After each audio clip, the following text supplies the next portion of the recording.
انہوں نے کہا اگر اس نے چوری کی ہے تو بے شک اس سے پہلے اس کے ایک بھائی نے بھی چوری کی تھی، تو یوسف نے اسے اپنے دل میں پوشیدہ رکھا اور اسے ان کے لیے ظاہر نہیں کیا۔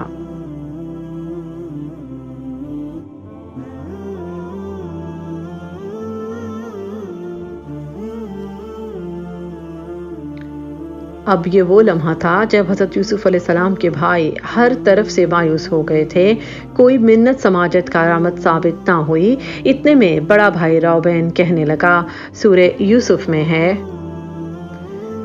ان کے بڑے بھائی نے کہا، تم نے نہیں جانا کہ تمہارا باپ تم سے اللہ کا عہد لے چکا ہے اور اس سے پہلے تم نے یوسف کے بارے میں جو کوتاہی کی۔ راوبین نے کہا کہ والد نے اللہ کے نام پر ہم سے اس بات کا عہد لیا تھا کہ ہم بنیامین سمیت واپس لوٹیں گے، اور کہا کہ اس سے پہلے تم یوسف کے حق میں بھی زیادتی کر چکے ہو۔ راوبین نے کہا کہ میں اب اس وقت تک سرزمین مصر کو نہ چھوڑوں گا جب تک کہ والد صاحب خود مجھے واپس چلے جانے کی اجازت نہ دیں، اور باقی بھائیوں کو بھی مشورہ دیا کہ تم لوگ مصر واپس لوٹ جاؤ۔ اس بارے میں مزید سورہ یوسف میں ہے، اب میں اس زمین سے ہرگز نہ ہلوں گا یہاں تک کہ میرا باپ مجھے اجازت دے، یا اللہ میرا فیصلہ کر دے، اور وہ سب فیصلہ کرنے والوں سے بہتر ہے۔ بڑے بھائی راوبین نے مشورہ دیا کہ تم والد صاحب کے پاس جا کر انہیں حالات کی خبر کرو اور بتا دو کہ بنیامین کو بادشاہ نے پیالہ چرانے کی پاداش میں غلام بنا لیا ہے۔ اس بارے میں مزید سورہ یوسف میں ہے، اپنے باپ کی طرف واپس جاؤ، بس کہو، اے ہمارے باپ، بے شک تیرے بیٹے نے چوری کر لی اور ہم نے شہادت نہیں دی مگر اس کے مطابق جو ہم نے جانا، اور ہم غیب کی حفاظت کرنے والے نہ تھے۔ بڑے بھائی نے مشورہ دیا کہ والد کو جا کر بتلا دو کہ بنیامین کی چوری سارے قافلے والوں اور شاہی کارندوں کی موجودگی میں ثابت ہو چکی ہے، اسی لیے ہم کچھ نہ کر سکے۔ اب حضرت یوسف علیہ السلام کے بھائی اپنے سب سے بڑے اور سب سے چھوٹے بھائی کے بغیر مصر سے سرزمین کنعان کی طرف روانہ ہوئے اور والد کو کھلے الفاظ میں بتلایا، جیسا کہ سورہ یوسف میں ہے، اور اس بستی سے پوچھ لے جس میں ہم تھے اور اس قافلے سے بھی جس میں ہم آئے ہیں، اور بلا شبہ ہم یقیناً سچے ہیں۔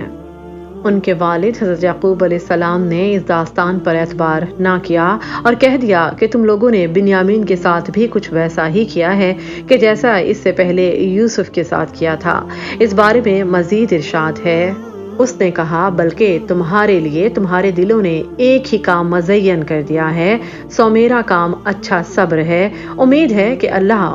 ان سب کو میرے پاس لے آئے گا، یقیناً وہی کچھ جاننے والا کمال حکمت والا ہے۔ اس غم کی وجہ سے حضرت یعقوب علیہ السلام کا رو رو کر برا حال ہو گیا، اور روتے روتے آپ علیہ السلام کی آنکھوں کی بینائی چلی گئی، اور آپ علیہ السلام ایک بار پھر اس غم میں مبتلا ہو گئے جس میں کبھی یوسف علیہ السلام کی جدائی میں مبتلا ہوئے تھے۔ اسی بارے میں مزید سورہ یوسف میں ہے، اور وہ ان سے پھرا اور اس نے کہا، ہائے میرا غم یوسف پر، اور اس کی آنکھیں غم سے سفید ہو گئیں، بس وہ غم سے بھرا ہوا تھا۔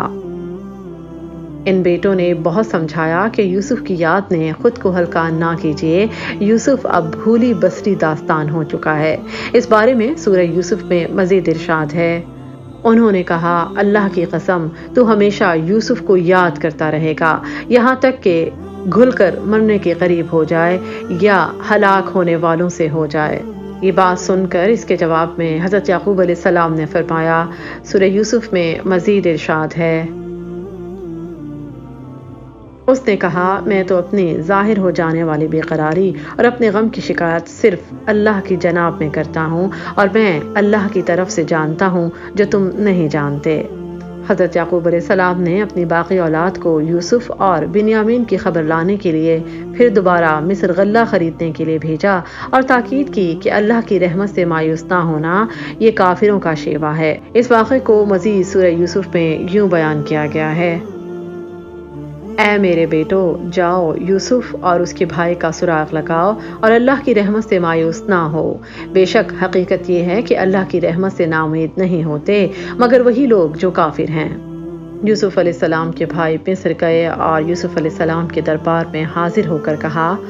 بادشاہ سلامت، ہمارے گھر والے فاقوں سے پریشان ہیں اور انہیں بھوک سے تکلیف ہے، ہم تھوڑا سا سرمایہ لائے ہیں، آپ ان کے عوض ہمیں غلہ دے دیجیے۔ انہوں نے کہا کہ اگرچہ ہماری رقم اتنی نہیں کہ ہمیں تول پورا ملے اور ہم پر صدقہ کیجیے اور ہمارے بھائی بنیامین کو غلامی سے آزاد کر دیجیے۔ اب آپ علیہ السلام نے ان بھائیوں کو ان کا برا سلوک یاد کرا دیا کہ تم نے یوسف اور اس کے بھائی کے ساتھ کیا کیا۔ یوسف علیہ السلام نے پہلی مرتبہ ان بھائیوں سے ان کی زبان میں بات کی، جس پر وہ پہچان گئے کہ یہی یوسف ہیں، اس لیے اس قدر گفتگو کے بعد وہ کہنے لگے جیسا کہ سورہ یوسف میں ارشاد ہے، اور انہوں نے کہا کیا یقیناً واقعی تو ہی یوسف ہے؟ اس کے جواب میں حضرت یوسف علیہ السلام نے فرمایا، مزید ارشاد ہے، کہا میں یوسف ہوں اور یہ میرا بھائی ہے، یقیناً اللہ نے ہم پر احسان فرمایا ہے، بے شک حقیقت یہ ہے کہ جو ڈرے اور صبر کرے تو بے شک اللہ نیکی کرنے والوں کا اجر ضائع نہیں کرتا۔ حضرت یوسف علیہ السلام کے یہ الفاظ سن کر ان کے بھائی بہت شرمندہ ہوئے اور بولے،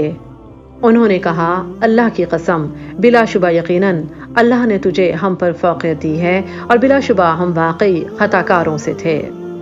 اگر آپ نے ابھی تک ہمارا چینل سبسکرائب نہیں کیا تو ہمارے چینل کو سبسکرائب کیجیے۔ یہ بات سن کر حضرت یوسف علیہ السلام نے مزید فرمایا جیسا کہ ارشاد ہے،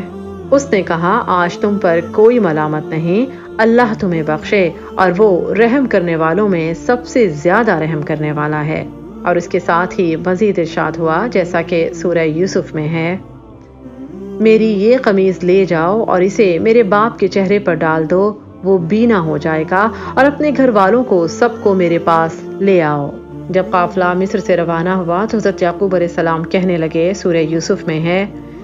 میں یوسف کی خوشبو محسوس کر رہا ہوں، تم لوگ کہیں یہ کہنے لگو کہ میں بڑھاپے میں سٹھیا گیا ہوں۔ آپ علیہ السلام کی بے ساختہ گفتگو کو سن کر حاضرین کہنے لگے، اللہ کی قسم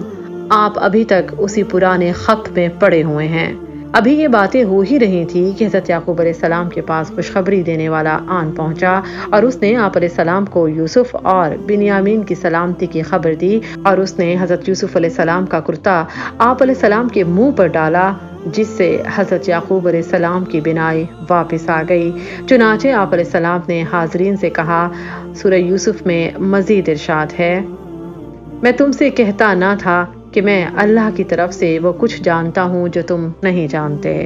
یقینی طور پر حضرت یعقوب علیہ السلام نے یہ بات اللہ تعالیٰ سے وحی پا کر ارشاد فرمائی ہوگی کہ یوسف علیہ السلام زندہ ہیں اور آپ علیہ السلام کی ان سے ملاقات بھی ہونے والی ہے۔ یعقوب علیہ السلام اپنے خاندان کے لوگوں کو لے کر مصر روانہ ہوئے۔ جب یہ سب لوگ مصر پہنچے تو حضرت یوسف علیہ السلام نے اپنے والدین کو اپنے پاس بٹھایا، یعنی حضرت یعقوب علیہ السلام اور ان کی زوجہ جو کہ آپ علیہ السلام کی خالہ تھیں، ان کو اپنے پاس بٹھایا، کیونکہ آپ علیہ السلام کی والدہ کا بچپن میں ہی انتقال ہو گیا تھا۔ پھر آپ علیہ السلام کی والدہ، والد اور 11 بھائی سب سجدے میں گر گئے۔ تب حضرت یوسف علیہ السلام اپنے والد کی طرف متوجہ ہو کر کہنے لگے، مزید سورہ یوسف میں ہے،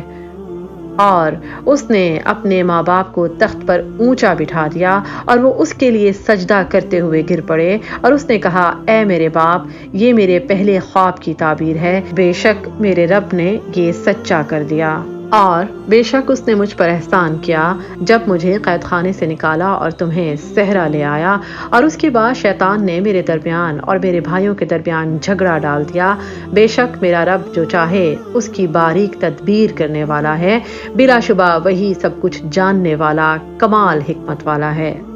رب تعالیٰ نے حضرت یوسف علیہ السلام کو بے پناہ عزت و توقیر، ایسے جگر پاش اور دل خراش واقعات اور مصائب کے بعد عطا فرمائی تھی جن کے جھیلنے کی طاقت پتھروں کو بھی نہ تھی۔ بھائیوں نے نہایت کم عمری میں گھناؤنی سازش کر کے زمانے کی ستم ظریفی کے حوالے کر دیا۔ آپ علیہ السلام کو مارا پیٹا گیا، کپڑے پھاڑے اور بے یار و مددگار اندھے کنویں میں پھینک دیا۔ اجنبی لوگوں نے اس کنویں سے نکالا تو بجائے گھر پہنچانے کے مصر کے بازاروں میں کوڑیوں کے عوض بیچ ڈالا۔ پھر جس کسی نے خریدا اس کی بیوی آپ علیہ السلام کے لیے سخت آزمائشوں اور مصائب کا سبب بن گئی۔ ان تمام سخت آزمائشوں میں بھی آپ علیہ السلام نے دین و دیانت اور حیا اور شرافت کا دامن مضبوطی سے تھامے رکھا۔ چنانچہ رب تعالیٰ نے آپ علیہ السلام کو قید کے اندھیروں سے نکال کر ملک کے خزانوں کا مالک بنا دیا اور حضرت یوسف علیہ السلام سے ان کے بچھڑے بھائیوں کو ملوا دیا۔ آپ علیہ السلام نے اپنی قمیض بھیجی کہ غم سے رو رو کر نابینا ہو جانے والے والد صاحب کے منہ پر اسے ڈال دیا جائے، جس کی برکت سے ان کی بینائی واپس آئی۔ پھر مصر میں آپ علیہ السلام کے 11 بھائی اور والدین نے حضرت یوسف علیہ السلام کو تعظیمی سجدہ کیا۔ حضرت یوسف علیہ السلام نے اللہ تعالیٰ کا شکر ادا کیا کہ اس رب نے آپ علیہ السلام کو کس قدر نعمتوں سے اور علم و حکومت سے نوازا، اور دعا کی کہ اے خدایا، دنیا اور آخرت میں تو میرا کارساز بن جا اور مجھے اپنا فرما بردار بنا کر اس دنیا سے اٹھائیو اور مجھے اپنے نیکوکار آبا جو تیرے برگزیدہ پیغمبر ہیں ان کے ساتھ ملا دے۔ قصہ یوسف کا یہ حسن انجام رب تعالیٰ نے ان آیات میں ذکر کیا ہے۔ اے میرے رب، بے شک تو نے مجھے حکومت سے حصہ دیا اور باتوں کی اصل حقیقت میں سے کچھ سکھایا۔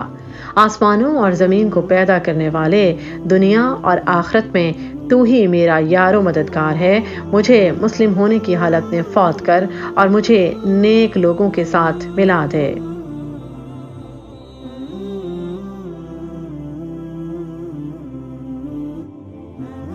ہماری آنے والی ویڈیو حضرت موسیٰ علیہ السلام کے بارے میں ہے، جو بہت جلد ہمارے یوٹیوب چینل پر نشر کی جائے گی۔ اگر آپ کو ہماری ویڈیو اچھی لگی تو لائک کریں اور اپنے دوستوں کے ساتھ شیئر کریں تاکہ ہم ایسی ویڈیوز آگے بھی بناتے رہیں۔ ایسی مزید ویڈیوز دیکھنے کے لیے ہمارا چینل سبسکرائب کریں، بیل آئیکن کو لازمی پریس کریں۔ شکریہ۔